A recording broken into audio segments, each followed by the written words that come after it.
सर्वप्रथम सर्व स्पर्धा परीक्षांची तयारी करणाऱ्या सर्व विद्यार्थ्यांचे मनपूर्वक हार्दिक अभिनंदन व त्याचप्रमाणे आपणाला सदरील परीक्षेमध्ये भरघोस यश मिळो हीच अपेक्षा।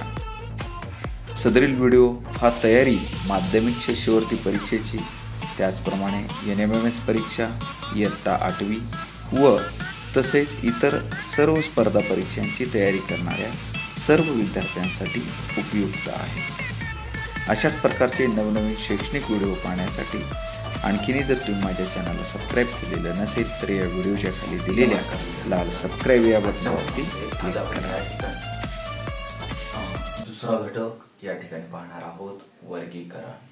ओके, सदरील हा जो व्हिडिओ आहे हा व्हिडिओ वर्गीकरण हा इयत्ता 8वीच्या विद्यार्थ्यांसाठी, जे विद्यार्थी NMMS परीक्षेची तयारी करत आहेत किंवा जे विद्यार्थी शिष्यवृत्ती परीक्षेची तयारी करत आहेत किंवा अन्य कोणत्याही स्पर्धा परीक्षेची जर तयारी करत असतील तर त्यांच्यासाठी हा व्हिडिओ अत्यंत उपयुक्त असणार आहे।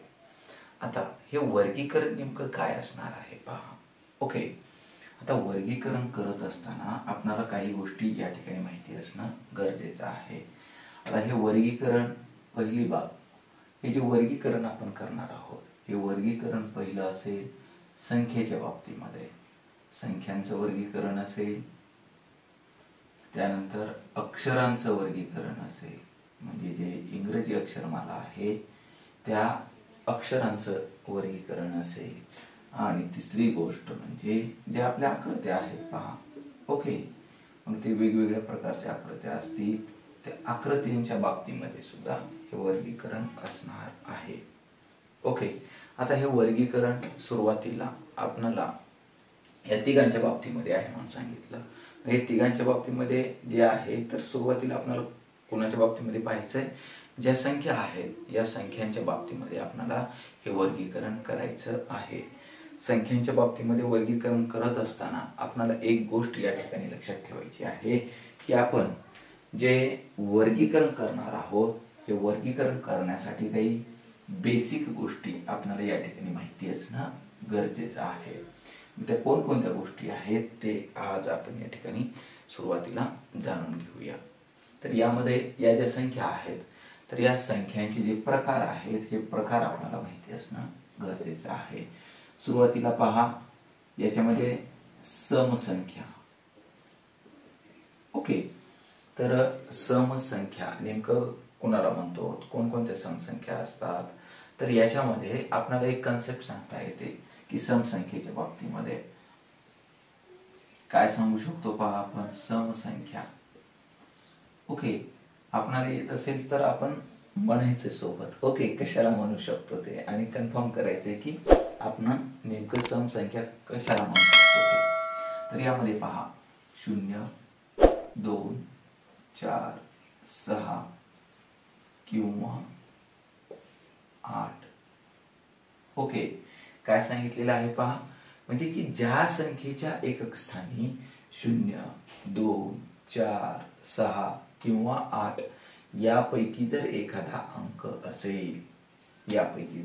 अंक असेल, तर त्या संख्यांना आपण समसंख्या असं म्हणतो। त्या संख्यांना कोणत्या संख्या असं म्हणणार आहोत, समसंख्या। उदाहरणामध्ये समजा आपण एखादी एक अंकी जरी संख्या घेतली 8, ही समसंख्याच आहे। त्यानंतर 26 ही संख्या घेतली 2 अंकी। ओके, याच्या एकक स्थानी काय आहे, 6 आहे, म्हणून ही कोणती संख्या आहे, समसंख्या आहे। त्यानंतर 144 एकक स्थानी 4 आहे, ही कोणती संख्या आहे, समसंख्याच आहे। त्यानंतर 2000। ओके, यामध्ये एकक स्थानचा अंक कोणता आहे, 0 आहे, म्हणून या ज्या संख्या आहेत या संख्यांना आपण कोणत्या संख्या म्हणणार आहोत, समसंख्या असं म्हणणार आहोत। त्यानंतर समसंख्या झाल्याच्या नंतर आपल्याला या ठिकाणी कोणत्या संख्या पाहायच्या आहेत, विषम संख्या पाहायच्या, विषम संख्या। ओके, आता याच्या उलट असणार आहे। आता यामध्ये जे अंक नाहीत ते अंक कशामध्ये असणार आहेत, विषम संख्येमध्ये असणार आहेत। मग आता हे विषम संख्येचे अंक कोणकोणते आहेत, तर यामध्ये 1, 3, 5, 7 किंवा 9. म्हणजे ज्या संख्येच्या एकक स्थानी 1, 3, 5, 7 किंवा 9 यापैकी जर एखादा अंक असेल तर त्याला आपण विषम संख्या असं म्हणणार आहोत. त्यामध्ये 6, आता समजा आपण 61 ही संख्या घेतली. 61 या संख्येमध्ये एकक स्थानचा अंक कोणता आहे, 1 आहे, म्हणून 61 ही संख्या विषम संख्या असणार आहे. त्यानंतर 127, एकक स्थानी अंक कोणता आहे, 7 आहे, म्हणून ही संख्या कोणती झाली, विषम संख्या झाली. त्यानंतर 3333 या संख्येमध्ये सुद्धा एकक स्थानचा अंक हा 3 आहे, म्हणून या ज्या काही संख्या आहेत या संख्या काय आहेत, विषम संख्या आहेत. आता सर्वांना एक प्रश्न पडलेला असेल की या समसंख्या या विषम संख्या आपण एक व्याख्या सांगितलेली आहे. ओके, आता तुमच्याकडे आणखीन एखादी व्याख्या असू शकते. अगदी बरोबर आहे. ती व्याख्या कोणती आहे की ज्या संख्येला 2 ने निशेष भाग जातो, ज्या संख्येला 2 ने निशेष भाग जातो अशा संख्यांना आपण समसंख्या असं म्हणतो. ओके, म्हणजे 2 ने निशेष भाग जाणाऱ्या सर्व संख्यांना आपण काय म्हणतो, समसंख्या. आणि ज्या संख्येला 2 ने निशेष भाग जात नाही व बाकी किती शिल्लक राहते, 1 शिल्लक राहते, बाकी 1 राहते, अशा संख्यांना आपण विषम संख्या असं म्हणणार आहोत. ओके, समसंख्या आणि विषम संख्या. तर म्हणजे जे त्याची व्याख्या असेल. ओके, फक्त आपल्याला कोणती गोष्ट माहिती पाहिजे की नेमकं आपण समसंख्या कशाला म्हणतो आणि विषम संख्या कशाला म्हणतो हे आपल्याला माहिती असणं गरजेचं आहे. त्यानंतरच पुढे आपल्याला पाहायचंय मूळ संख्या. ओके, कोणत्या, मूळ संख्या, ज्याला आपण प्राईम नंबर्स असं सुद्धा म्हणतो. पहा, ओके, आता या ज्या मूळ संख्या आहेत नेमकं अगोदर माहिती करून घेऊया की कोणत्या संख्यांना आपण मूळ संख्या असं म्हणतो ते. ओके, आता उदाहरणामध्ये काही संख्या घेऊया आपण. आता उदाहरणामध्ये 23 ही संख्या घेऊया आपण. ओके, आता काय करायचंय, 23 या संख्येचे विभाजक लिहायचंय. काय लिहायचंय आपल्याला, 23 चे विभाजक लिहायचंय. आता 23 चे विभाजक. ओके, 23 चे विभाजक. ओके, तर आता हे 23 चे विभाजक कोणते असणार आहेत. आता विभाजक म्हणजे काय असणार आहे की 23 या संख्येला कोणकोणत्या संख्येने भाग जातो. 23 या संख्येला कोणकोणत्या संख्येनं भाग जातो ते आपल्याला लिहायचंय. ओके, म्हणजे आता 23 ला कोणत्या संख्येने भाग जातो पहा, 1 न 1 भाग जातो आणि कोणत्या संख्येने जातो पहा, 2 च्या पाड्यात येतं का, नाही, 3 च्या नाही, तर 23 च्याच येतं. ओके, 1 आणि 23. त्यानंतर आता पहा दुसरी एक संख्या घेऊया आपण 12 आणि आता या 12 चे विभाजक आपण या ठिकाणी लिहूया. 12 चे विभाजक बरोबर. ओके, आता 12 चे विभाजक पहा, 12 ला 1 ने भाग जातो, त्यानंतर कितीने भाग जातो, 2 ने भाग जातो. ओके, 2 च्या पाड्यामध्ये 12 येतं, तर 2. त्यानंतर ची पुढची संख्या आहे 3. ओके, आपण ते सुद्धा पाहणार आहोत. विभाज्य त्याच्या ज्या काही कसोट्या आहेत तर ते सुद्धा आपल्याला आज या ठिकाणी पाहायचं आहे. ओके, जेणेकरून वर्गीकरणातील हा जो संख्या आहे, संख्या जे काही वर्गीकरण करायचंय ते आपल्याला या ठिकाणी चांगल्या पद्धतीने येऊ शकणार आहे. तर आता या ठिकाणी 12 चे विभाजक आपण पाहत होतो. यामध्ये 1, 2, 3 असेल, 4 असेल, 6 असेल, 12 असेल. ओके, म्हणजे 12 या संख्येला कोणकोणत्या संख्येने भाग जातोय, 1 ने जातो, 3 ने जातो, 1, 2, 3 जातो, 4 जातो, 6 जातो आणि 12 ने निशेष भाग जातो. कसा जातोय? निशेष भाग. ओके, बाकी काहीही शिल्लक राहत नाही.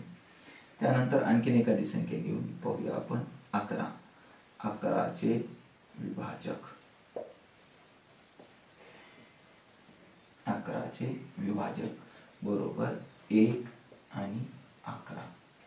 ओके, मग आता आपण कोणत्या संख्या पाहत होतो पहा? मूळ संख्या. आणि त्याच्यामध्ये आपण काय पाहिलं की काही संख्या पाहिल्या आणि त्या संख्यांचे विभाजक पाहिलं. म्हणजे ज्या वेळेस आपण त्या संख्यांचे विभाजक पाहतो, आता यामध्ये दोन संख्या अशा आहेत, 23 एक संख्या आपल्याला दिसते आणि 11 एक संख्या दिसते. या दोन संख्यांमध्ये काहीतरी साम्य आपल्याला दिसते, सारखेपणा दिसतोय. काय दिसतंय की या दोन संख्यांना पहा. ओके, 23ला आणि 11ला कोणकोणत्या संख्येने भाग गेलेला आहे? 1 न. आता तुम्ही म्हणाल इथं तर 23 ने 1 गेलाय आणि 11 ने 1 गेलेला आहे. मग त्याला पण एक ऑप्शन आपण सांगू शकतो. काय सांगू शकतो की या दोन संख्यांना 23 व 11 या दोन संख्यांना 1 ने व त्याच संख्येने पहा. काय सांगतोय आपण? 1 ने व त्याच संख्येने अशा दोनच संख्यांनी निशेष भाग जातो. ओके, आता या ठिकाणी या ज्या दोन संख्या आहेत 23 आणि 11, या 23 आणि 11ला दोनच संख्येने भाग गेलेला आहे. कोणकोणत्या संख्येने भाग गेलेला आहे? 1 आणि तीच संख्या. ओके, तीच म्हणजे जी संख्या घेतलेली आहे त्याच संख्येनं, या व्यतिरिक्त कोणत्याही संख्येनं भाग गेलेला नाही. म्हणजे ज्या संख्येला फक्त दोनच विभाजक असतात. ओके, कोणते विभाजक असणार आहेत? 1 आणि तीच संख्या. 1 आणि तीच संख्या असे दोनच विभाजक असतात. अशा संख्यांना आपण मूळ संख्या असं म्हणतो. म्हणजे ज्या संख्येला 1 आणि तीच संख्या असे दोनच विभाजक असतात अशा संख्यांना आपण मूळ संख्या असे म्हणतो. मग आता या मूळ संख्या आपल्याला कळालेलं असेल. आता 12 ही संख्या मूळ संख्या आहे का? नाही, कारण या ठिकाणी 2 पेक्षा जास्त विभाजक आहेत. म्हणजे ज्या संख्येला फक्त दोनच विभाजक असतील त्या संख्येला आपण मूळ संख्या म्हणणार आहोत. आणि ज्या संख्येला 2 पेक्षा जास्त विभाजक असतील अशा संख्यांना आपण कोणत्या संख्या म्हणतो? मूळ संख्या म्हणत नाहीत. अशा संख्येला आपण संयुक्त संख्या असं म्हणतो. ओके, म्हणजे मूळ संख्या आपल्याला या ठिकाणी कन्सेप्ट कळालेली असेल. आता या ज्या मूळ संख्या आहेत या मूळ संख्या आपल्याला 1 ते 100 पर्यंतच्या मूळ संख्या माहिती असणं गरजेचं आहे. तर आता 1 ते 100 पर्यंत नेमकं कोणकोणत्या मूळ संख्या आहेत तर ते आपण या ठिकाणी पाहूया. तर सुरुवातीला असेल 2, 3, 5, 7. ओके, आता 2, 3, 5, 7. आता आपण 9 आहे का? नाही. ओके, लक्षात ठेवायचं व्यवस्थित. आणि 1 ते 100 पर्यंतच्या सर्व मूळ संख्या आपल्याला येणं गरजेचं आहे. 7 नंतर किती आहे पहा? 11. 11 नंतर आहे 13. 13 नंतर आहे 17. नंतर आहे 19, 23, 29, 31, 37, 41, 43, 47, 53, 59, 61, 67, 71, 73, 79, 83, 89 आणि 97. ओके, या 1 ते 100 पर्यंतच्या मूळ संख्या आहेत. 1 ते 100 पर्यंतच्या मूळ संख्या आपल्याला माहिती असणं गरजेचं आहे. ओके, आता या नेमक्या किती आहेत 1 ते 100 पर्यंतच्या मूळ संख्या? ओके, पाहूया. 1, 2, 3, 4, 5, 6, 7, 8, 9, 10, 11, 12, 13, 14, 15, 16, 17, 18, 19, 20, 21, 22, 23, 24, 25. ओके, 1 ते 100 पर्यंत एकूण 25 मूळ संख्या आहेत. किती ते किती पर्यंत आहेत पहा, 1 ते 100 पर्यंत 25 मूळ संख्या आहेत. आता तुम्ही म्हणाल सर आम्हालाही माहिती होतं 1 ते 100 पर्यंत 25 मूळ संख्या आहेत. ओके, आता आता आता आता सांगायचंय 1 ते 50 पर्यंत किती मूळ संख्या आहेत. आता न मोजता आपल्याला सांगायचंय. ओके, किती आहे, अगदी बरोबर आहे. 1 ते 50 पर्यंत एकूण 15 मूळ संख्या आहेत. किती मूळ संख्या आहेत, 15. आणि 51 ते 100 पर्यंत 51 ते 100 पर्यंत किती मूळ संख्या आहेत, 10 मूळ संख्या आहेत. ओके, म्हणजे 1 ते 100 पर्यंत एकूण 25 मूळ संख्या, 1 ते 50 पर्यंत एकूण 15 मूळ संख्या आहेत आणि 51 ते 100 पर्यंत एकूण 10 मूळ संख्या आहेत. ओके, हे सर्वांना माहिती आहे. आता मी एक प्रश्न विचारणार आहे, त्याचं उत्तर तुम्ही मला कमेंट करून सांगायचं आहे. ओके, तर मला सांगा 21 ते 70 मध्ये एकूण किती मूळ संख्या आहेत. ओके, 21 ते 70 मध्ये एकूण किती मूळ संख्या आहेत हे तुम्ही मला कमेंट करून सांगायचं आहे. ओके, आता हे झालं आपल्या मूळ संख्या. हे सर्व मूळ संख्या आपल्याला माहिती असणं गरजेचं आहे. आता या मूळ संख्या झाल्याच्या नंतर आता असतात संयुक्त संख्या. म्हणजे संयुक्त संख्या आपण कुणाला म्हणतो की ज्या संख्येला 2 पेक्षा जास्त विभाजक असतात. किती, 2 पेक्षा जास्त विभाजक असतात अशा संख्यांना आपण संयुक्त संख्या असं म्हणतो. कोणत्या संख्या, संयुक्त संख्या. ओके, आता या संयुक्त संख्या किती आहेत, 1 ते 100 पर्यंत एकूण संयुक्त संख्या किती आहेत, तर 1 ते 100 पर्यंत पहा मूळ संख्या किती होत्या, 25 होत्या 1 ते 100 पर्यंत. आणि या संयुक्त संख्या किती असणार आहेत, तर या 100 वजा 1 वजा 25 बरोबर एकूण 74 संयुक्त संख्या असणार आहेत. ओके, तर 1 हे काय आहे पहा. ओके, तर 1 ही संख्या, आता जर आपण 1 चे विभाजक पाहिले पहा, 1 चे विभाजक, तर 1 चे विभाजक किती आहेत, एकच आहे. 1 चे विभाजक किती आहेत, एकच आहेत. मग अशा वेळेस आपल्याला काय करावं लागेल, 1 चे विभाजक जर एकच आहे म्हणजे मूळ संख्येची व्याख्या काय सांगते आपल्याला की 2 विभाजक पाहिजेत. संयुक्त संख्येची व्याख्या काय सांगते, 2 पेक्षा जास्त विभाजक पाहिजेत. परंतु 1 ला एकच विभाजक आहे म्हणून 1 ही संख्या मूळही नाही व संयुक्तही नाही. ओके, 1 ही संख्या मूळही नाही व संयुक्तही नाही. ओके, मग आता या ठिकाणी एकूण ज्या संयुक्त संख्या आहेत त्या संयुक्त संख्या किती आला, 74. मूळ संख्या 1 ते 100 पर्यंत किती आहेत, 25 आहेत. आणि 1 ही संख्या मूळही नाही व संयुक्तही नाही.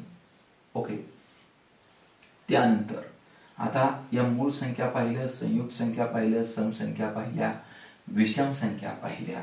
आता ज्याही वेळेस एखादं संख्या आपण पाहतो त्यावेळेस आपल्याला या विभाज्यतेच्या कसोट्या माहिती असणं गरजेचं आहे.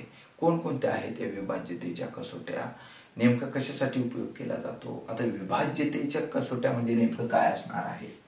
ओके, पहा विभाज्यतेच्या कसोट्या हे माहिती असणं गरजेचं आहे. नेमकं काय असतात या विभाज्यतेच्या कसोट्या. ओके, कसोट्या. ओके, कसोटी आपली कसोटी नाहीये.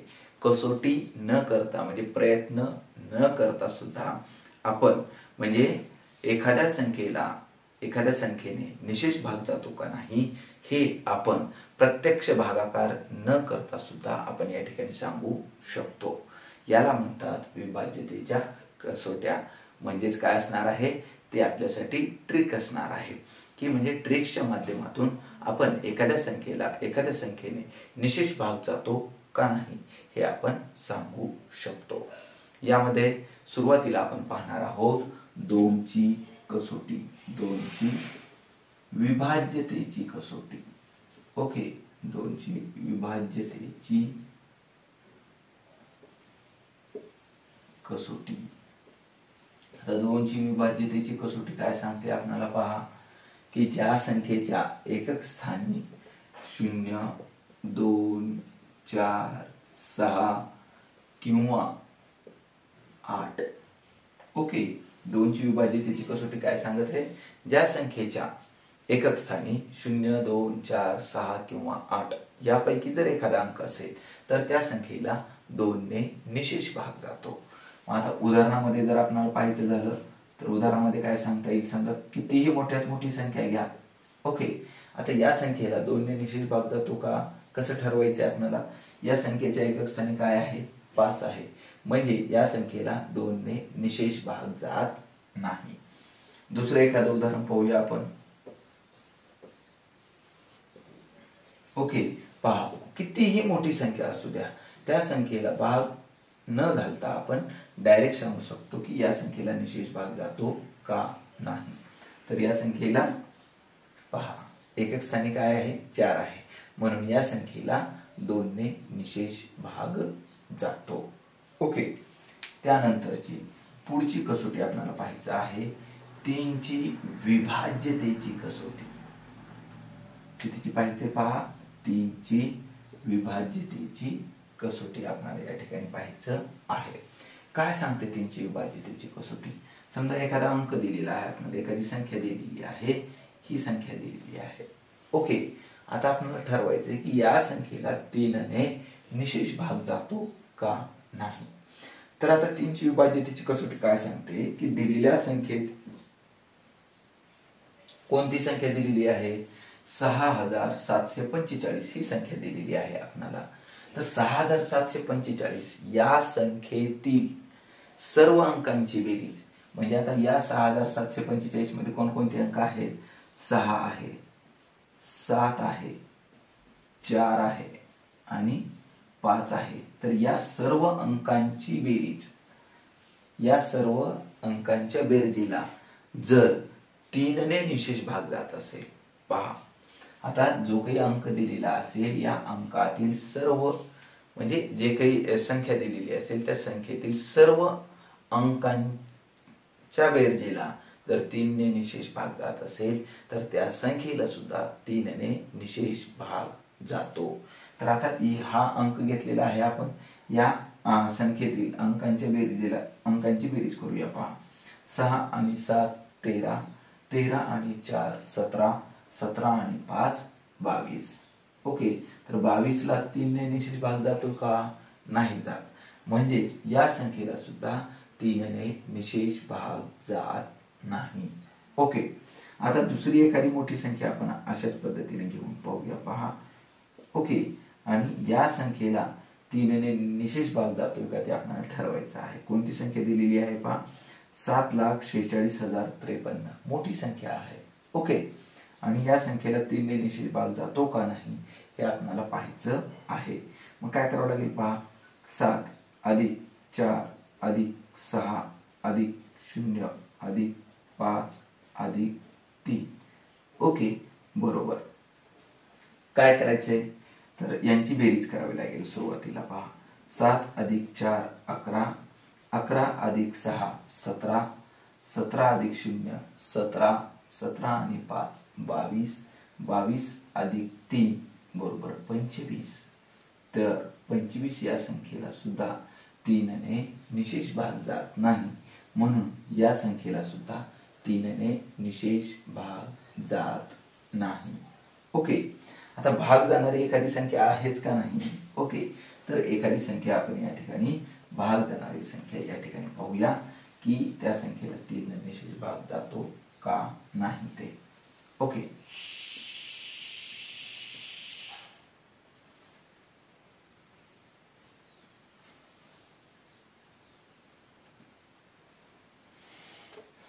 पहा, एक संख्या घेतलेली आहे आपण. कोणती संख्या आहे?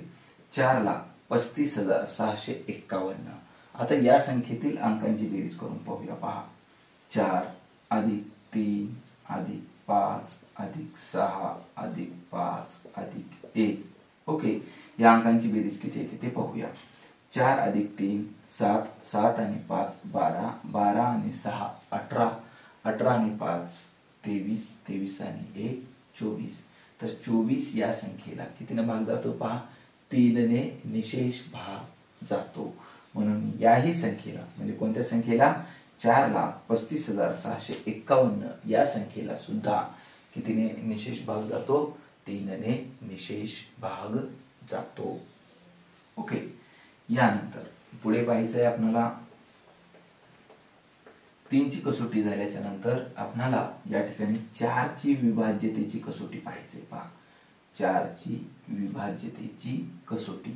तर 4 ची विभाज्यतेची कसोटी काय सांगते आपल्याला की दिलेल्या संख्येतील दशक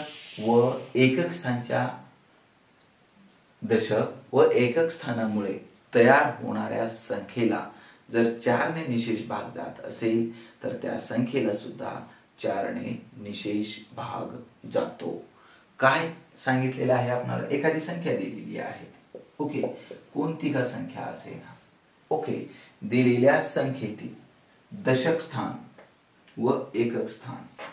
ओके, दशक स्थान व एकक स्थानच्या अंकामुळे. ओके, दशक स्थानी कोणता अंक आहे? 2 आहे. एकक स्थानी किती आहे? 4 आहे. या दशक स्थान आणि या एकक स्थानामुळे कोणती संख्या तयार झाली? या ठिकाणी 24 ही संख्या तयार झाली. जर या संख्येला जर 4 ने निशेष भाग जात असेल तर दिलेल्या संख्येला सुद्धा 4 ने निशेष भाग जातो. ओके, म्हणजे या ठिकाणी या संख्येला 6 म्हणजे 67,524 या संख्येला सुद्धा कितीने निशेष भाग जातो? 4 ने निशेष भाग जातो. ओके, आणखीन एक उदाहरण पाहूया. पहा, आपण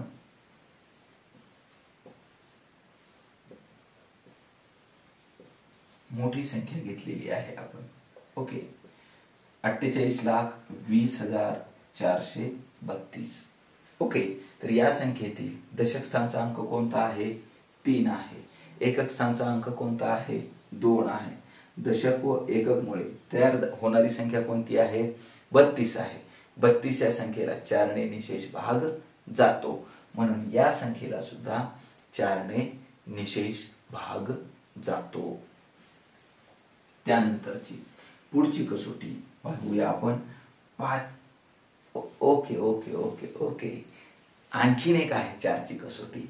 4 ची कसोटी काय सांगते आपल्याला की हे तर आपण पाहिलं की दशक व एकक स्थान.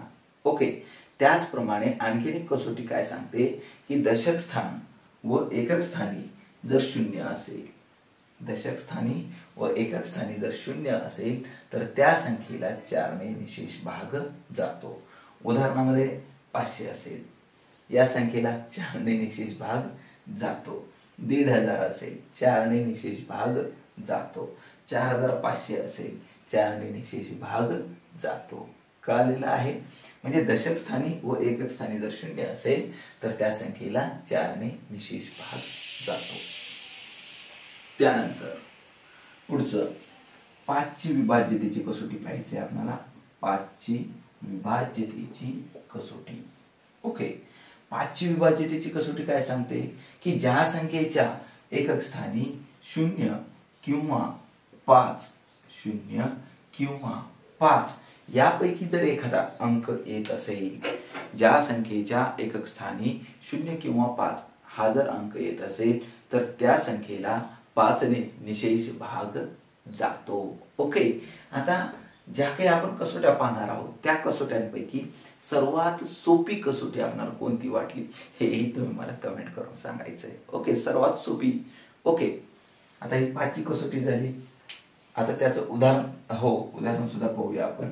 1,00,000. ओके, आता 1,00,000 आहे. या संख्येला 5 ने निशेष भाग जातो का? बिलकुल जातो, कारण एकक स्थानी काय आहे? 0 आहे. ओके, किंवा आता आणखीन एखादी मोठी संख्या आपण या ठिकाणी पाहूया. 25,05,000. 25,05,000 एकक स्थानी काय आहे? 5 आहे. बाकीचा काही संबंध नाही, फक्त एकक स्थानचा अंक पाहायचंय. एकक स्थानी 5 आहे, म्हणजे या 25,05,000 ला सुद्धा कितीने निशेष भाग जातोय? 5 ने निशेष भाग जातोय. त्यानंतर 6 ची विभाज्यतेची कसोटी पाहायची आपल्याला. 6 ची विभाज्यतेची कसोटी. ओके, आता 6ची विभाज्यतेची कसोटी काय सांगते की ज्या संख्येला 2ने व 3ने निशेष भाग जात असेल, म्हणजे एखाद्या संख्येला जर 2ने व 3ने, पहा कोणकोणत्या संख्येनं 2ने व 3ने, फक्त 2नच भाग गेला तर चालेल का? नाही. किंवा फक्त 3नच भाग गेला तर चालेल का? नाही. म्हणजे ज्या संख्येला 2ने व 3ने अशा दोन्ही संख्यांनी जर निशेष भाग जात असेल तर त्या संख्येला 6ने निशेष भाग जातो. ओके, कितीनं निशेष भाग जातोय? कितीने? 6ने निशेष भाग जातोय. आता आपल्याला पाहिजे एक उदाहरण पाहिजे आपल्याला. 216 ही संख्या आहे. ओके, आता 216 या संख्येला 6ने निशेष भाग जातो का हे आपल्याला ठरवायचं आहे. आता काय सांगितलं? 2ने निशेष भाग जातो का ते पहा. आता 2ने निशेष भाग जाण्यासाठी एकक स्थानी किती आहे? 6 आहे, म्हणजे 2ने निशेष भाग जातो. त्यानंतर आता 3ने जातो का पाहायचंय आपल्याला. म्हणजे काय करावं लागेल? 2 अधिक 1 अधिक 6, 2 आणि 1 3, 3 आणि 6 9.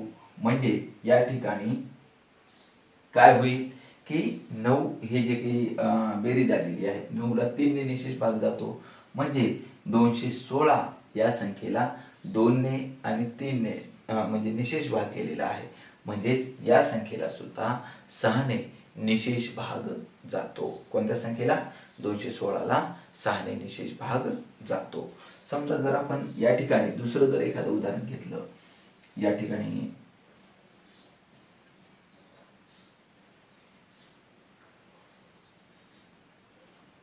हे एक उदाहरण घेतलेलं आहे.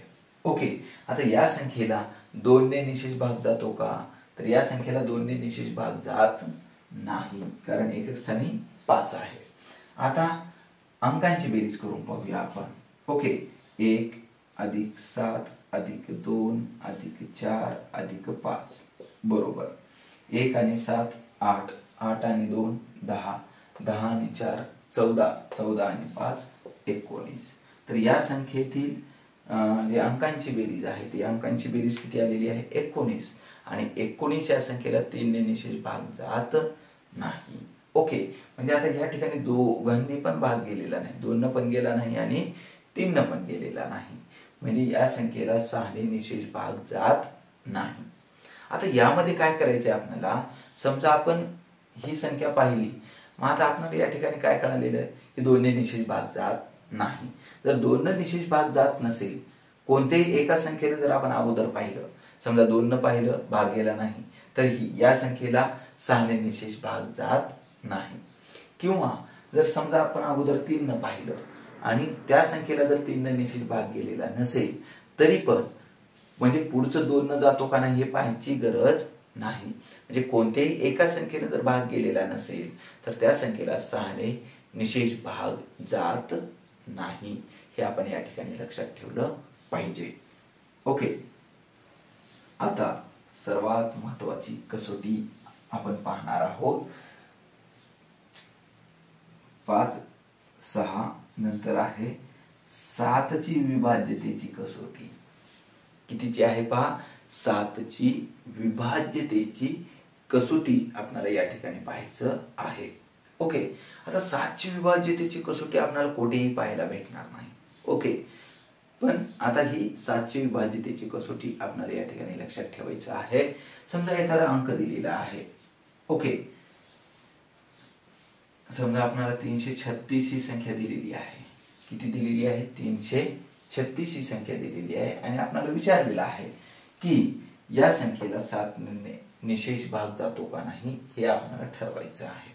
आता कशा पद्धतीने ठरवायचं पहा. तर या ठिकाणी 336 या संख्येमध्ये एकक स्थानचा जो अंक आहे, एकक स्थानी कोणता अंक आहे? 6 अंक आहे. तर 6ची काय करायचे आपल्याला? दुप्पट करायचे आहे. ओके, 6ची दुप्पट किती येते? 12. आता जो काही अंक शिल्लक राहिलेले असतील, कितीही मोठ्यात मोठी संख्या असू द्या, त्याच्यातून जो एकक स्थानचा अंक आहे त्या एकक स्थानच्या अंकाची काय करायचे आपल्याला? दुप्पट करायचे आणि जे काही राहिलेले अंक असतील त्या अंकांमधून ती संख्या वजा करायची. म्हणजे आता या ठिकाणी 3 अंकी संख्या दिलेली आहे, याच्यातील एकक स्थानचा अंक 6, 6ची दुप्पट 12 ही आपल्याला याच्यातून वजा करायची आहे. काय करायचंय? वजा करायची आहे. म्हणजे 3 मधून 2 गेले, 1 राहिले आणि या ठिकाणी 3 मधून 1 गेला, 2 शिल्लक राहिले. आता राहिले, आता किती अंकी संख्या राहायला पाहिजे? आता हा भागाकार कसा करायचा असतो? ओके, तर या ठिकाणी काय लक्षात ठेवायचं आपल्याला? संख्या कितीही मोठी असो, 3 अंकी असेल, 4 अंकी, 5 अंकी, 6 अंकी, या मोठ्यात मोठ्या संख्येतील एकक स्थानचा जो कोणता अंक असेल, किती का अंकी संख्या असेल, त्याच्यातील एकक स्थानचा अंकाची दुप्पट करायची आणि ती दुप्पट राहिलेल्या अंकातून वजा करायची. ओके, आणि जर राहिलेला अंक म्हणजे राहिलेली संख्या ही जर 2 अंकी आलेली असेल तर या 2 अंकी संख्येला जर 7 ने निशेष भाग जात असेल, म्हणजे आता या 21 या संख्येला कितीने निशेष भाग जातो? 7 ने निशेष भाग जातो. म्हणून या 336 या संख्येला सुद्धा कितीने निशेष भाग जातोय? 7 ने निशेष भाग जातो. ओके, आता हे 3 अंकी संख्येचं पाहिलेलं होतं. एखादी मोठी संख्या घेऊन आपण या ठिकाणी पाहूया की त्या संख्येला 7 ने निशेष भाग जातो का नाही ते. ओके, आता या ठिकाणी आपण काय केलेलं आहे? एक 5 अंकी संख्या घेतलेली आहे. पहा, 44,357. ओके, तर या संख्येतील एकक स्थानचा अंक कोणता आहे? 7 आहे. तर 7 ची दुप्पट करायची आपल्याला. 7 ची दुप्पट किती आली? पहा, 14 आली. ओके, तर हे वजा 14 करायचे. आता राहिलेले अंक कोणते आहेत? या ठिकाणी 4435 म्हणजे हे राहिलेला अंक असेल. तर याच्यातूनही 14 वजा करायचे. म्हणजे 5 मधून 4 गेले, 1, 3 मधून 1 गेला, 2, 4 अशी 4, 4 अशी 4. ओके, आता जे काही अंक जे काही वजाबाकी आली त्या वजाबाकीतील 2 अंकी संख्या आलेली आहे का? नाही. किती अंकी आलेली आहे? 4 अंकी संख्या आलेली आहे. आता काय करायचं? याच्यातील एकक स्थानचा अंक पहा किती आहे? 1 आहे. 1 ची दुप्पट किती येते? 1 ची दुप्पट 2. तर आता ही राहिलेल्या संख्येतून वजा करायची. म्हणजे 442 मधून 2 आपल्याला या ठिकाणी वजा करायचं आहे. म्हणजे 442 वजा 2 केलं, 2 मधून 2 गेले 0, 4 अशी 4, 4 अशी 4. आपलं उत्तर काय आलं? 440 आलं. 2 अंकी संख्या आलेली आहे का? नाही आली. आता एकक स्थानचा अंक कोणता आहे? पहा, 0 आहे. 0 ची दुप्पट किती येणार आहे? 0च येणार आहे. म्हणजे या 2 अंकी संख्येतून आपल्याला वजा करायचं 0. म्हणजे 2, आता ही राहिलेले अंक कोणते? 44.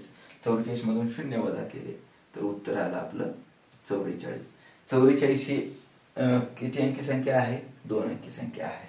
म्हणजे ही जी प्रोसेस करायची आहे आपल्याला, ही प्रोसेस जोपर्यंत आपल्याला वजाबाकी करून 2 अंकी संख्या मिळत नाही तोपर्यंत आपल्याला ही वजाबाकी करायची आहे. ओके, तोपर्यंत वजाबाकी करायचंय. 2 अंकी संख्या कोणती आली? 44. 44 ला 7 ने निशेष भाग जातो का? पहा, तर 7 ने निशेष भाग जात नाही. म्हणून या संख्येला सुद्धा 7 ने निशेष भाग जात नाही. कितीने निशेष भाग जात नाही? 7 ने निशेष भाग जात नाही. ओके, आता तुमच्यासाठी एक प्रश्न असेल. आता ओके, तुमच्यासाठी एक प्रश्न असेल. काय असणार आहे पाहूया आपण.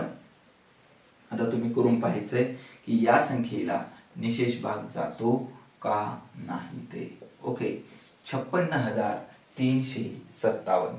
ओके, 56,357 या संख्येला 7 ने निशेष भाग जातो का नाही ते आपल्याला या ठिकाणी ठरवायचं आहे. ओके, तर उत्तर आपलं आलेलं असेल की या संख्येला 7 ने निशेष भाग जातो का? हो, तर बिलकुल या संख्येला 7 ने निशेष भाग गेलेला असेल. सर्वांचं या ठिकाणी अभिनंदन असणार आहे की ज्यांनी हा प्रश्न सोडवून पाहिलेला आहे या 7च्या विभाज्यतेच्या कसोटीनुसार आणि त्यांचं उत्तर हो आलेलं असेल. ओके, आणि ज्यांचं थोडीफार गडबड झालेली आहे ती गडबड कुठे झालेली आहे, कशा पद्धतीने झालेली आहे आणि आपलं उत्तर कुठे चुकलेलं आहे हे आपण या ठिकाणी पाहूया. तर काय करावं लागेल? पहा, 7 ची दुप्पट करायची. एकक स्थानचा अंक 7 आहे. 7 ची दुप्पट करूया. 7 ची दुप्पट या ठिकाणी 14. ओके, तर राहिलेल्या संख्येतून आपल्याला 14 वजा करायचे. 5 मधून 4 गेले 1, 3 मधून 1 गेले 2 आणि 6 अशी 6, 5 अशी 5. ओके, तर ही संख्या राहिलेली आहे. आता ह्या संख्येमध्ये एकक स्थानचा अंक कोणता आहे? 1 आहे. 1 ची दुप्पट 2. ओके, तर आता आपल्याला या संख्येतून राहिलेल्या संख्येतून वजा करायचे 2. ओके, 562 वजा 2 केलं, 2 मधून 2 गेले 0, 606, 5 5, तर 560 आलेलं असेल. आता या ठिकाणी 3 अंकी संख्या आलेली आहे. आता 0 एकक स्थानी 0 आहे, 0 वजा करा. ओके, 0 ची दुप्पट 0 ची म्हणजे राहिलेल्या संख्येतून 0 वजा करा, तर उत्तर येईल आपले 56. 56 या संख्येला कितीने निशेष भाग जातोय? 7 ने निशेष भाग जातो. म्हणून या संख्येला सुद्धा कितीने निशेष भाग जातो? 7 ने निशेष भाग जातो. निश्चितपणे आपल्याला ही 7 ची विभाज्यतेची कसोटी आवडलेली असणार आहे. आवडली असेल तर नक्की लाईक करा. त्यानंतर पुढची विभाज्यतेची कसोटी आपल्याला या ठिकाणी पाहायचं आहे. कोणती असेल पहा. 7 नंतर काय आहे? 8. तर 8 ची विभाज्यतेची कसोटी पाहायची आहे आपल्याला. ओके, 8 ची विभाज्यतेची कसोटी काय सांगते की ज्या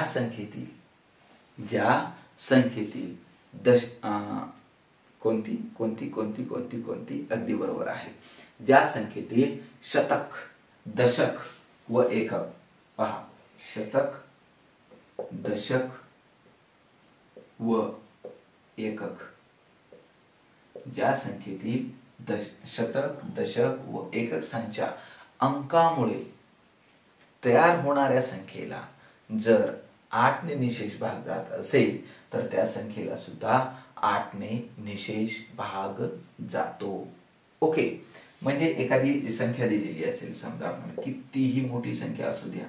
ओके, आता या ठिकाणी पहा कोणती संख्या घेतलेली आहे आपण? 66,512.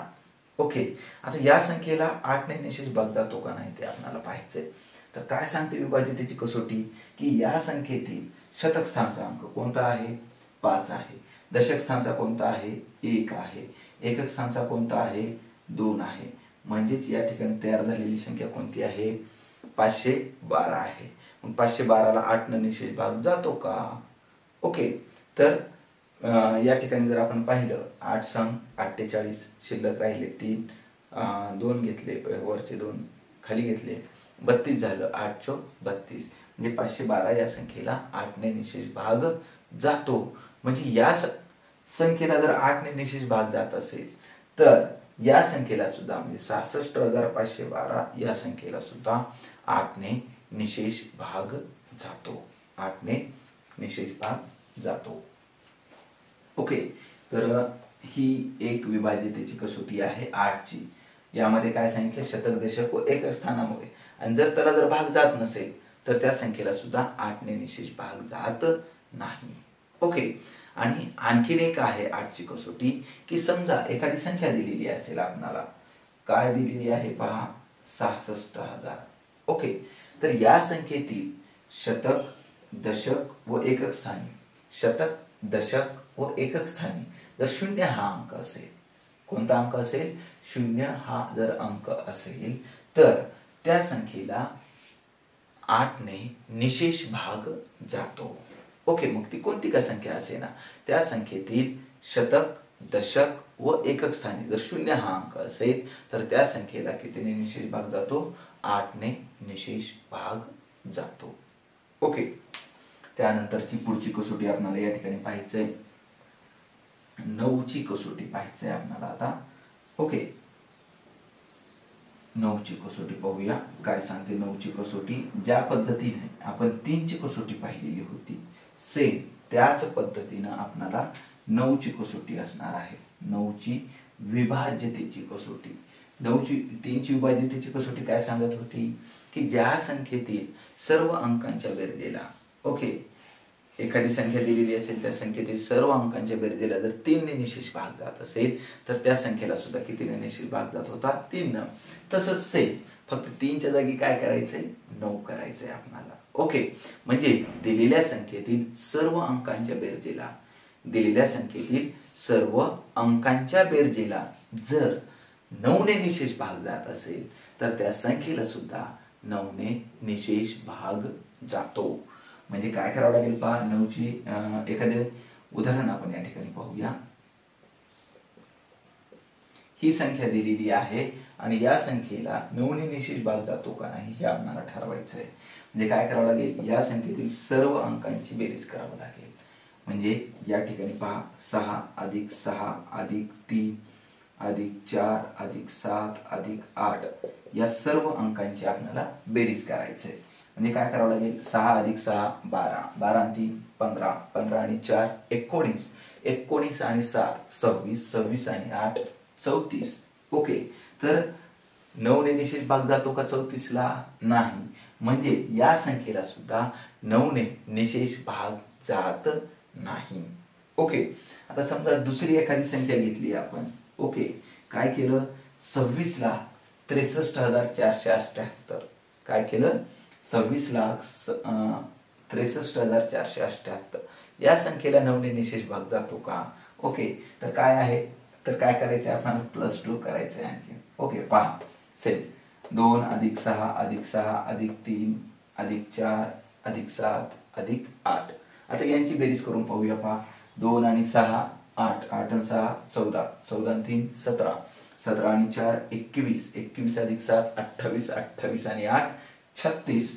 ओके, हे जी बेरीज आलेली आहे किती आलेली आहे, 36. म्हणजे या संख्येला कितीने निशेष भाग जातोय, 9 ने निशेष भाग जातो. ओके, म्हणजे कितीही मोठ्यातली मोठी संख्या असू द्या, त्या संख्येला या कसोटीच्या माध्यमातून आपण काही सेकंदाच्या आत आपलं उत्तर या ठिकाणी शोधू शकतो.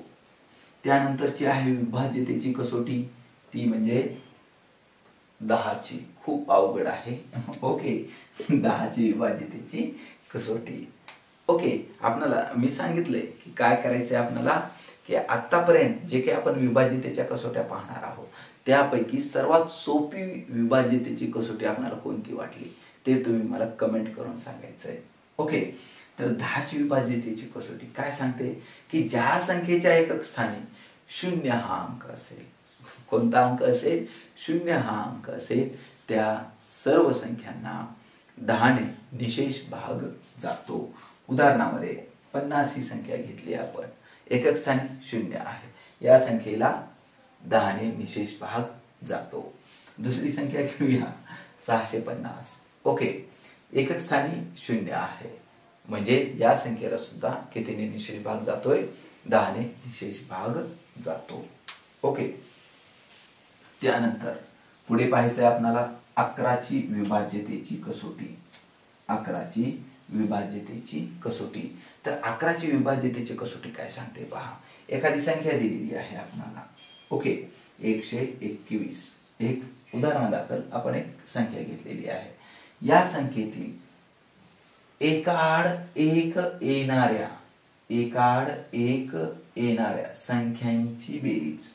ओके, एकाआड एक म्हणजे आता पहिल्या स्थानी कोणता अंक 1 आहे, एकाआड एक म्हणजे 2 नंबरची संख्या सोडायची आहे आणि 3 नंबरची संख्या म्हणजे अंक घ्यायचे आपल्याला 1 आणि 1. पहा, एकाआड एक म्हणजे यांची बेरीज 1 अधिक 1 किती झालं, 1 अधिक 1 बरोबर 2. आणि इथं यांची एकाआड एक काही येतं का, नाही, फक्त 2च येतं. ओके, तर यांची वजाबाकी करायची आहे आपल्याला. पहा 2 वजा 2 किती आलं, 0.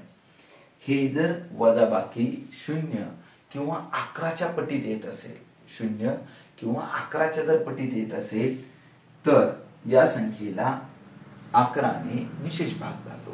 मग 121 ला 11 ने निशेष भाग जातो का, जातो, कारण वजाबाकी किती आलेली आहे, 0 आलेली आहे. ओके, आता तुम्ही म्हणाल सर या ठिकाणी 3च अंकी संख्या होती. ओके, अगदी बरोबर आहे. एखादी मोठी संख्या घेऊन पाहूया, म्हणजे आपल्याला या ठिकाणी स्पष्ट होईल की आपण कशा पद्धतीनं एखाद्या संख्येला 11 ने निशेष भाग जातो का नाही ते ठरवू शकतो. तर पाहूया एक संख्या. आता आपण या ठिकाणी 63,457 ही संख्या घेतलेली आहे. 63,457. तर या संख्येतील एकाआड एक येणाऱ्या संख्यांची आपल्याला बेरीज करायची आहे. म्हणजे पहा 6 4 आणि 7, 6 अधिक 4 अधिक 7 एकाआड एक येणारी संख्या यांची बेरीज करायची आहे. 6 अधिक 4 बरोबर 17, सॉरी 6 आणि 4 10, 10 अधिक 7 17. ओके, अशी बेरीज करायची नाही. 6 अधिक 4 अधिक 7, 6 अधिक 4 बरोबर 17. ओके, 6 अधिक 4 10, 10 आणि 7 17 असेल. आता राहिलेले अंक कोणते आहेत? एकाळ 1, 3 आणि 5. ओके, तर आता या 3 आणि 5 ची बेरीज करायची. 3 अधिक 5 बरोबर 8. ओके, आता ही जी बेरीज आलेली आहे ही बेरीज आपल्याला वजाबाकी करायची. या दोन्ही बेरजेंची वजाबाकी म्हणजे काय करायचंय? 17 वजा 8. 17 वजा 8 वजाबाकी किती आलेली आहे? 9 आलेली आहे. ओके, 11च्या पाड्यामध्ये 9 येतं का? नाही. वजाबाकी 0 आलेली आहे का? नाही. म्हणजे या संख्येला 11ने निशेष भाग जात नाही. निश्चितपणाने आपल्याला 11ने कशा पद्धतीने भाग जातो का नाही या ठिकाणी कळालेलं असणार आहे. ओके, तर या ठिकाणी 11ने निशेष भाग जात नाही दिलेल्या संख्येला. ओके, अशाच पद्धतीनं जे काही अनेक प्रश्न आहेत, अनेक संख्या घेऊन आपण या ज्या काही कसोट्या आहेत या कसोट्या आपण या ठिकाणी पाहू शकणार आहोत की त्या संख्येला 2ने निशेष भाग जातो का नाही, 3ने जातो का नाही, 4, 5, 6, 7, 8, 9, 10 व 11. ओके, तर या विभाज्यतेच्या कसोट्या आपल्याला या ठिकाणी माहिती असणं गरजेचं आहे. त्यानंतर आणखीन कोणती गोष्ट आपल्याला माहिती असणं गरजेचं आहे? तर आपल्याला या ठिकाणी 1 ते 30 पर्यंतचे वर्ग कोणकोणते पाहिजेत पहा. 1 ते 30 पर्यंतचे वर्ग आपल्याला या ठिकाणी माहिती असणं गरजेचं आहे. मग ते वर्ग कोणकोणते आहेत? ओके, तर ते सुद्धा आपण पाहूया. 1 चा वर्ग. ओके, आता वर्ग म्हणजे काय असतं? त्याच संख्येला बोलल्याच्या नंतर येणारा जो कोणता गुणाकार असेल तो गुणाकार म्हणजेच त्या संख्येचा वर्ग असेल. आणि वर्गासाठी आपण काय करतो पहा की त्याच्या जो काही घात आहे तो घात किती लिहित असतो? 2 लिहित असतो. ओके, त्या संख्येचा घात 2 म्हणजे याला वाचन कसं करतो आपण? 1 चा वर्ग 1, 2 चा वर्ग 4, 3 चा वर्ग 9, 4 चा वर्ग 16, 5 चा वर्ग 25, 6 चा वर्ग 36, 7 चा वर्ग 49, 8 चा वर्ग 64, 9 चा वर्ग 81, 10 चा वर्ग तुम्ही लिहायचं. ओके, 10 चा वर्ग तुम्ही लिहायचं. त्यानंतर 11 चा वर्ग. 11 चा वर्ग 121, 12 चा 144, 13 चा 169, 14 चा वर्ग 196, 15 चा वर्ग 225, 16 चा वर्ग 256, 17 चा वर्ग 289, 18 चा वर्ग 324, 19 चा वर्ग 361, 20 चा वर्ग 400. ओके, हे 1 ते 20 पर्यंतचे वर्ग झाले.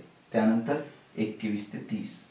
21 चा वर्ग 441, 22 चा वर्ग 484, 23 चा वर्ग 529, 24 चा वर्ग 576, 25 चा वर्ग 625, 26 चा वर्ग 676, 27 चा वर्ग पाहायचंय आपण, 28 चा वर्ग पाहायचंय, 29 चा वर्ग, 29 चा वर्ग. ओके, 29 चा वर्ग करायचंय. ओके, आणि 30 चा वर्ग 900.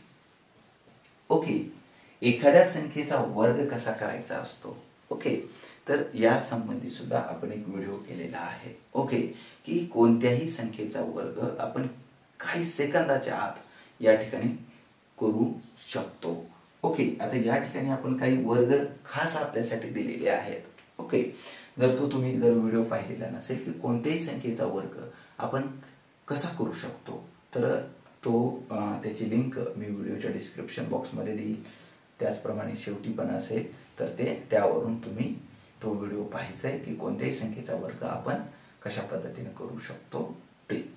आता त्यानंतर एक वर्ग 1 ते 30 पर्यंतचे वर्ग आपल्याला माहिती असणं गरजेचं आहे, हे एक सांगितलं.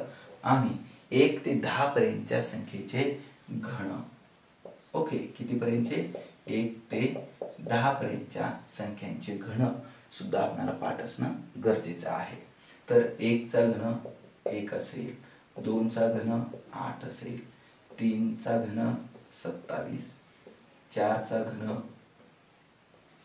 किती 64, 5 चा घन 125, 6 चा घन 216, 7 चा घन 343, 8 चा घन 512, 9 चा घन 729 आणि 10 चा घन असेल 1000. ओके, म्हणजे ते आपल्याला माहिती असणं गरजेचं आहे. ओके, 1 ते 30 पर्यंतचे वर्ग आणि 1 ते 10 पर्यंतचे घन. ओके, तर आता कोणत्याही संख्येचा घन सुद्धा कसा करायचा असतो हे सुद्धा आपण त्या संबंधित सुद्धा एक व्हिडिओ केलेला आहे. तो जर आपण पाहिलेला नसेल तर तो सुद्धा पाहायचा आहे. ओके, ते पाहण्यासाठी त्या व्हिडिओची लिंक आपण व्हिडिओच्या डिस्क्रिप्शन बॉक्समध्ये दिलेली आहे. त्यावरून सुद्धा आपण पाहायचं आहे की कोणत्याही संख्येचा वर्ग कशा पद्धतीने करायचा आणि घन या संबंधीच्या ट्रिक आपण दिलेल्या आहेत. तर या वर्गीकरण या घटकामध्ये ज्यावेळेस आपण संख्यांचं वर्गीकरण करत असतो त्यावेळेस या गोष्टी आपल्याला मूलभूत गोष्टी माहिती असणं गरजेचं आहे. जोपर्यंत आपल्याला या गोष्टी माहिती असणार नाहीत तोपर्यंत एखादा प्रश्न आपण कशा पद्धतीने सोडवू शकतो हे आपल्याला समजणार नाही. ओके, म्हणजे त्या संख्या पाहिल्याच्या नंतर आपल्याला त्या ठिकाणी लागलीच समजणं गरजेचं आहे. त्याचप्रमाणे पहा, या ठिकाणी जर आपण आणखीन एखादी जर गोष्ट पाहिली तर आणखीन कोणकोणत्या गोष्टी आपल्याला माहिती असणं गरजेचं आहे. मूलभूत या गोष्टी माहिती असणं गरजेचं आहे. मग त्यामध्ये हे जर माहिती असेल तर त्याच्यावर आधारित पुढे प्रश्न काय विचारलेले असतात. पहा की वर्ग म्हणजे ज्या संख्येचा वर्ग केलेला आहे तीच संख्या त्याच्यामध्ये मिळवलेली असेल किंवा ज्या संख्येचा वर्ग केलेला आहे तीच संख्या त्याच्यातून वजा केलेली असेल. ओके, किंवा काहीही प्रश्न विचारलेले असू शकतात. एखाद्या संख्येचा घन केलेला असेल त्या घनसंख्येतून तीच संख्या मिळवलेली असेल, घनसंख्येतून तीच संख्या वजा केलेली असेल. तीच संख्या म्हणजे नेमकं काय असेल पहा, 2 चा घन किती आहे 8, कितीचा घन केलेला होता 2 चा घन केलेला होता 8, तर 8 मधून 2 वजा केले, 8 मधून 2 वजा केले 6. नंतर 3 चा घन किती आहे 27, 27 मधून किती वजा केले 3 वजा केले, किती आलं 24 आलं. नंतर पुढे 4 चा घन आहे 64, 64 मधून 4 वजा केले 60 आलं आणि पुढे विचारलं प्रश्नचिन्ह. ओके, म्हणजे ते जर आपल्याला माहिती असतील, घन माहिती असतील, वर्ग माहिती असतील तर ते आपल्याला सोडवता येतं. ओके, आणि जोपर्यंत आपण यावरचे प्रश्न पाहणार नाहीत तोपर्यंत आपल्याला या संबंधी आणखीन जे काही प्रश्न असतील, कशा पद्धतीचे प्रश्न असतील ते वेगवेगळ्या प्रश्नांच्या माध्यमातून आपण या ठिकाणी पाहणार आहोत. तर आजच्या भागामध्ये जो काही वर्गीकरण घटक आहे त्या वर्गीकरणाशी संबंधित जो संख्यांचं वर्गीकरण आहे ते संख्यांचं वर्गीकरण कशा पद्धतीने करायचं हे आपण या ठिकाणी पाहिलेलं आहे. निश्चितपणे या पुढील भागामध्ये आपण या संख्यांच्या वर्गीकरणावर आधारित असलेला स्वाध्याय 2.1 या ठिकाणी पाहणार आहोत. नक्कीच सदरील व्हिडिओ हा आपल्याला आवडलेला असणार आहे. व्हिडिओ आवडलेला असेल तर नक्की या व्हिडिओला लाईक करा, आपल्या मित्रांपर्यंत शेअर करा. त्याचप्रमाणे अशाच प्रकारचे नवनवीन शैक्षणिक व्हिडिओ पाहण्यासाठी आणखीनही जर तुम्ही माझ्या चॅनलला सबस्क्राईब केलेलं नसेल तर या व्हिडिओच्या खाली दिलेल्या लाल सबस्क्राईब या बटनावरती क्लिक करा व व्हिडिओचे नोटिफिकेशन मिळवण्यासाठी बेल आयकॉनवर क्लिक करा. थँक्यू.